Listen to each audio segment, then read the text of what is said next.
So ரொம்ப நாளாக நான் திங்க் பண்ணிட்டு இருந்தது இந்த ஒரு விஷயத்தை எல்லா பிராண்டும் பண்ணணும்னு நான் திங்க் பண்ணிட்டு இருப்பேன். அந்த விஷயத்த OnePlusலேருந்து இப்போ ரீசெண்டாக லான்ச் பண்ண சில டிவைஸில் அப்ளை பண்ணுறது எனக்கும் ரொம்பவே பிடிச்சிருக்கு.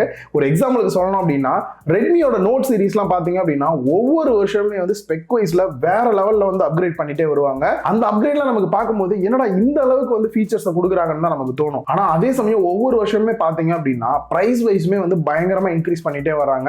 ஸ்டார்டிங்லாம் பார்த்தீங்க அப்படின்னா எனக்கு தெரிஞ்சு 10,000 ரூபா ரேஞ்சில் வித்த மொபைல் இன்னைக்கு 20,000 ரூபாயிலிருந்து 25,000 ரூபாய் வரைக்கும் ஏறிட்டு போயிட்டே இருக்கு. ஸோ இது ஓகே தானே ப்ரோ அப்படின்னா என்னை பொறுத்த வரைக்கும் நோட் சீரிஸ் அப்படின்றது ஒரு பட்ஜெட் செக்மெண்டா நான் நினைச்சிட்டு இருப்பேன். பட் அதோட பிரைஸ் இன்க்ரீஸ் ஆகுறது தெரியாம மக்கள் நிறைய பேர் என்ன நினைப்பாங்க, அது ஒரு பட்ஜெட் செக்மெண்ட் நினைச்சிட்டு இருப்பாங்க. இது ஒரு மக்களுக்கு ஒரு சின்ன குழப்பமா இருக்கிற மாதிரி இருக்கும். இது சரியான எக்ஸாம்பிள் பாத்தீங்க அப்படின்னா OnePlusல ஆல்ரெடி லான்ச் பண்ண CE3 என்ன பிரைஸோ அதே பிரைஸ்லயே இப்ப CE4 லான்ச் பண்ணிருக்காங்க. பட் இம்ப்ரூவ்மெண்ட் இல்லைன்னு சொல்ல முடியாது. நிறைய முக்கியமான இடத்துல ஸ்பெக் வைஸ் இம்ப்ரூவ்மெண்ட் பண்ணிருக்காங்க.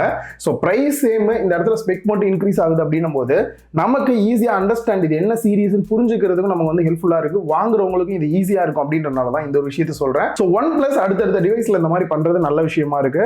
அதுக்கு நீ எல்லாமே பெஸ்டா இருக்கான்னு கேட்டீங்கன்னா நிறைய இம்ப்ரூவ்மெண்ட் பண்ணிருக்காங்க, ஒரு சில குறைகளுமே இருக்கு. என்ன அப்படின்றத வீடியோல ரொம்பவே கிளியரா சொல்லியிருக்கேன். நீங்க பார்த்துட்டு இருக்கிறது லவுடலி டெக் சேனல். நான் சுகுமார். வாங்க வீடியோக்குள்ள போகலாம். அன்பாக்சிங் வித்தியாசமா இருக்கணும் அப்படின்றனால OnePlus எப்பயுமே ஒரு வித்தியாசமான பாக்ஸ்ல தான் கொடுப்பாங்க. அந்த வகையில் இந்த தாட்டி பார்த்தீங்க அப்படின்னா ஏதோ ஒன்று ரவுண்டா வித்தியாசமா கேக் மாதிரி இருந்தது. பரவாயில்ல சாப்பிடலாம் கொடுத்துருக்காங்களே அப்படின்னு ஓப்பன் பண்ணிட்டு பார்த்தா இது ஒரு ஸ்லைம். பட் பார்க்கறதுக்கு அப்படியே ஒரு கேக் ஃபீல் இருக்கிற மாதிரியே கொடுத்துருக்காங்க. அண்ட் அந்த ஸ்லைமுக்கான ஒரு குட்டி யூசர் மேனுவலுமே கொடுத்துருக்காங்க. கெட்டி ஆயிடுச்சு அப்படின்னா இந்த பவுடரை யூஸ் பண்ணி நம்ம திருப்பி லூஸ் பண்ணிக்கலாம். இப்போதான் உண்மையான அன்பாக்சிங். உங்களுக்கு இந்த ஒரு பாக்ஸ் தான் வரும். ஃபர்ஸ்ட் க்ளோ ஆகக்கூடிய மேலே இருக்க இந்த ஒரு ரேப்பர் ரிமூவ் பண்ணிடலாம். ஃப்ரண்ட்லேயே OnePlus Nord அப்படின்றத மென்ஷன் பண்ணியிருக்காங்க. பேக் சைடில் ரேம் வேரியன்ட் அண்ட் சார் வேல்யூலாம் கொடுத்துருக்காங்க.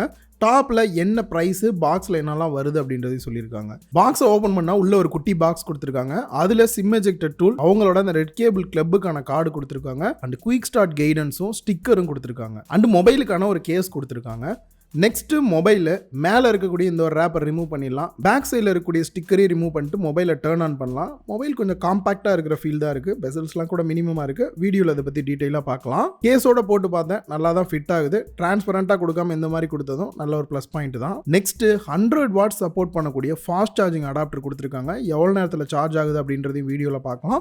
அண்ட் சார்ஜ் போடுறதுக்கான ஒரு Type-C கேபிளும் கொடுத்துருக்காங்க. கேபிளோட குவாலிட்டி வைஸ்மே நல்லா இருக்கு. ஃபர்ஸ்ட் டிசைன் அப்படின்னு பார்க்கும்போது ஹைலைட்டும் இருக்கு, சில குறைகளுமே இருக்கு. ஹைலைட் அப்படின்னு பார்க்கும்போது 5500 mAh பேட்டரி கெபாசிட்டி கொடுத்தும் கூட 8.4 mm திக்னஸும் 186 கிராம் தான் வெயிட் இருக்கு. ஸோ வெயிட் ரீசனபிளா இருக்கிற ஃபீல் தான் இருக்கு. அண்ட் அதே மாதிரி வெயிட் பேலன்ஸுமே பெட்டரா பண்ணியிருக்காங்க. பேக் சைடில் பார்த்தீங்கன்னா அந்த லைட்டா குட்டியா கர்வா இருக்கிற மாதிரி இருக்கும். இதனால கையில ஹோல்டு பண்ணி யூஸ் பண்றதுக்கு நல்ல ஒரு கம்ஃபர்டபுளான ஃபீல் கொடுக்குது. சிங்கிள் ஹேண்ட்ல ரொம்ப நேரம் ஃபோன் யூஸ் பண்ணும், லைட் காம்பாக்டா எதிர்பார்க்குறவங்களுக்கும் கண்டிப்பா இது சூட்டபிளா இருக்கும். நெக்ஸ்ட் இதோட லுக் அப்படின்னு பார்க்கும்போது ரொம்ப பிரீமியமா இருக்கிற மாதிரியான ஒரு ஃபீல் கொடுக்கல. அது ஒரு சின்ன குறையா இருக்கு. பேக் சைடு பிளாஸ்டிக் தான் கொடுத்திருக்காங்க.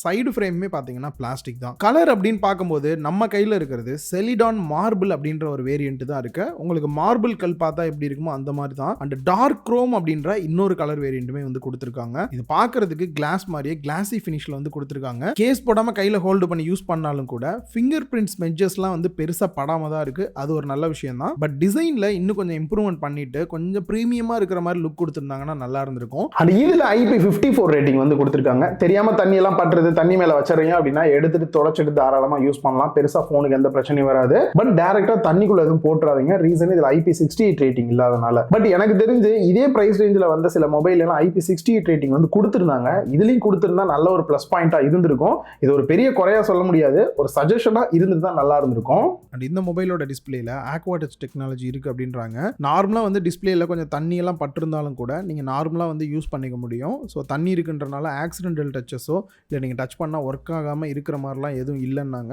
நானும் லைவாக செக் பண்ணி பார்க்கும்போது நல்லா தான் ஒர்க் ஆச்சு. ஓவரால் லுக் அண்ட் டிசைன் அப்படின்னு பார்க்கும்போது செம ப்ரீமியமாக இருக்குது அப்படின்லாம் சொல்ல முடியாது. ஓரளவுக்கு டீசென்டான லுக்கில் தான் கொடுத்துருக்காங்க. அண்ட் அதை தாண்டி கொஞ்சம் ஃபோன் காம்பாக்டான ஃபீல் கொடுக்கணும் அப்படின்னு நினச்சாலுமே இது சூட்டபிளாக இருக்கும். நெக்ஸ்ட் டிஸ்பிளே அப்படின்னு பார்க்கும்போது உங்களுக்கு டிஸ்பிளே தான் ப்ரையாரிட்டி அப்படின்னா கண்டிப்பாக அந்த டிஸ்பிளே பிடிச்சிரும். இப்போ லைவாக நீங்கள் பார்க்கும் போதே தெரிஞ்சிருக்கும் எந்த அளவுக்கு இருக்குது அப்படின்றத. இதை பற்றி சொல்கிறதுக்கு முன்னாடி இதோட இதோட சைஸ் வந்து பார்த்துடலாம். 6.7 inch full HD plus fluid AMOLED display, 10 bit display வந்து யூஸ் பண்ணியிருக்காங்க. அண்ட் ரிஃப்ரெஷ் ரேட்டை பொறுத்த வரைக்கும் 120 ஹெர்ட்ஸ் ரிஃப்ரெஷ் ரேட் கொடுத்துருக்காங்க. ஸ்டாண்டர்ட் கொடுத்தீங்க அப்படின்னா 60 ஹெர்ட்ஸ்லையும், ஹை கொடுத்தீங்கன்னா 120 ஹெர்ட்ஸ்லையும் ஒர்க் ஆகும். ஆட்டோ செலக்ட் கொடுக்குறீங்க அப்படின்ற பட்சத்தில் நார்மலாக 60 ஹெர்ட்ஸ் இல்லை 120 ஹெர்ட்ஸ் வந்து ஆட்டோமேட்டிக்காக சேஞ்ச் ஆகும். நான் டெஸ்ட் பண்ணது ஃபுல்லாகவே 120 ஹெர்ட்ஸில் தான் டிஃபால்ட்டாக வச்சு செக் பண்ணேன். செம்ம ஸ்மூத்தாக இருக்கிற ஃபீல் வந்து கொடுக்குது.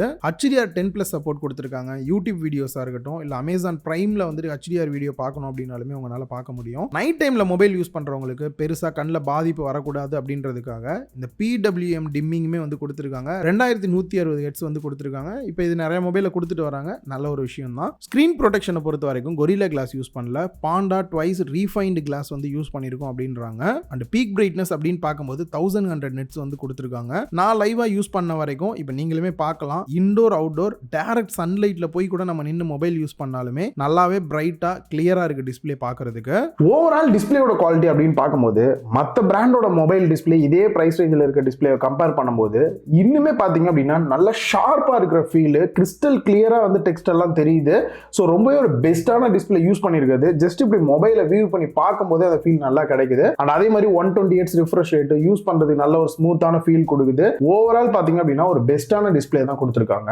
நெக்ஸ்ட் செக்யூரிட்டி அன்லாக்கை பொறுத்த வரைக்கும் in display finger print scanner கொடுத்துருக்காங்க. நல்லாவே ஃபாஸ்ட்டாக வந்து அன்லாக் ஆகுது. பிளேஸ்மெண்ட் ரொம்ப கீழே இருக்கிற மாதிரி இருக்கு. ஸோ அதனால கொஞ்சம் வந்து கஷ்டமா இருக்கு ரீச் பண்றதுக்கு. பட் போக போக உங்களுக்கே வந்து பழகிரும். அண்ட் ஃபேஸ் அன்லாக் பண்ணோம் அப்படின்னாலுமே ஓரளவுக்கு லோ லைட்டா இருந்தாலுமே குயிக்கா அன்லாக் ஆகுது. சிம் ஸ்லாட்டை பொறுத்த வரைக்கும் பாட்டம்ல ஹைபிரிட் சிம் ஸ்லாட் கொடுத்துருக்காங்க. 1-2 சிம் கார்டு யூஸ் பண்ணலாம், இல்ல ஒரு சிம் கார்டு ஒரு SD கார்டு யூஸ் பண்ற மாதிரி வந்து கொடுத்துருக்காங்க. மைக்கு type C port and speaker கில் கொடுத்துருக்காங்க. ஸ்பீக்கரை பொறுத்த வரைக்கும் டாப்ல இருக்கக்கூடிய இயர் பீஸுமே உங்களுக்கு ஸ்பீக்கரா தான் இருக்கும். அதுக்கான குட்டி ஸ்லாட்டுமே வந்து டாப்ல கொடுத்துருக்காங்க. சவுண்டை பொறுத்த வரைக்கும் உங்களுக்கு ஸ்டீரியோ ஸ்பீக்கர் அப்படின்றனால அந்த ஸ்டீரியோ எஃபெக்ட் பெட்டரா இருக்கு. அண்ட் அதே மாதிரி சவுண்ட் குவாலிட்டியுமே ஓகே தான், பெருசா குறை சொல்ற மாதிரி இல்ல. ஆனா அதுல குறையா இருக்கிற ஒரு விஷயம் என்ன அப்படின்னா ஹைரஸ் ஆடியோ வந்து கொடுத்துருக்காங்க. டால்பி அட்மோஸ் சப்போர்ட் வந்து கொடுக்கல. நீங்க நார்மலா வந்து லவுட் ஸ்பீக்கர்ல தான் சாங்ஸ்லாம் கேட்பீங்க அப்படின்னா சவுண்ட் எஃபெக்ட் வந்து இன்னும் கொஞ்சம் பெட்டரா இருக்கிற ஃபீல் வந்து கொடுக்கும். அண்ட் டாப்ல நாய்ஸ் கேன்சலேஷன் மைக்கும் IR பிளாஸ்டர் வந்து கொடுத்துருக்காங்க. ஸோ டிவி ஏசி எல்லாம் கண்ட்ரோல் பண்ணோம் அப்படின்னாலுமே ஈஸியா வந்து கண்ட்ரோல் பண்ண முடியுது. அண்ட் ரைட் சைடில் volume rocker key and power button வந்து கொடுத்துருக்காங்க. மிஸ் ஆகக்கூடிய ஒரு விஷயம், அதுவும் OnePlus யூசருக்கு வந்து ரொம்ப பிடிச்ச விஷயம் இந்த அலர்ட் ஸ்லைடர். அது கொடுக்காம மிஸ் பண்ணிருக்காங்க. நெக்ஸ்ட் OS அப்படின்னு பார்க்கும்போது ஆக்சிஜன் OS 14 Android 14 பேஸ் பண்ணி ரன் ஆகிற மாதிரி வந்து கொடுத்துருக்காங்க. லாஸ்ட்டாக வந்துருக்கக்கூடிய செக்யூரிட்டி பேட்ச் அப்டேட் அப்படின்னு பார்க்கும்போது மார்ச் மாதம் வரைக்குமே வந்து கொடுத்துருக்காங்க. ஸோ லாஸ்ட் அப்டேட் வரைக்குமே வந்திருக்கு. நெக்ஸ்ட் இவங்க ப்ராமிஸாக சொல்லக்கூடிய அப்டேட்ஸ் அப்படின்னு பார்க்கும்போது 2 வருஷத்துக்கான ஆண்ட்ராய்டு சாஃப்ட்வேர் அப்டேட்டும் 3 வருஷத்துக்கான செக்யூரிட்டி அப்டேட்டும் கொடுக்குற மாதிரி வந்து சொல்லியிருக்காங்க. இந்த அப்டேட்டை பொறுத்த வரைக்கும் சாம்சங் பெட்டராகவே அப்டேட் கொடுக்குறாங்க. அதே மாதிரி OnePlusலையும் ஒரு வருஷம் சேர்த்து கொடுத்தாங்க அப்படின்னா லாங் டர்ம் மொபைல் யூஸ் பண்ணுறவங்களுக்குலாம் ரொம்பவே ஹெல்ப்ஃபுல்லாக இருக்கும் இந்த அப்டேட் வந்துட்டு.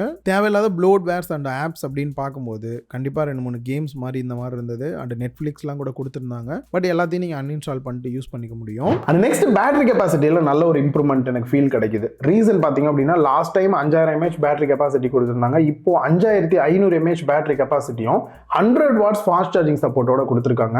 நான் லைவா இவங்க கொடுத்துருக்கக்கூடிய அடாப்டரை யூஸ் பண்ணி டெஸ்ட் பண்ண வரைக்கும் வெறும் 30 நிமிஷத்துலேயே ஃபுல் சார்ஜ் ஆயிருது. பேட்டரி லைஃப் அப்படின்னு பார்க்கும்போது நீங்க கொஞ்சம் ஹெவியாவே யூஸ் பண்றீங்க அப்படின்னாலும் ஒரு நாளைக்கான பேட்டரி லைஃப் தாராளமாக கிடைக்குது.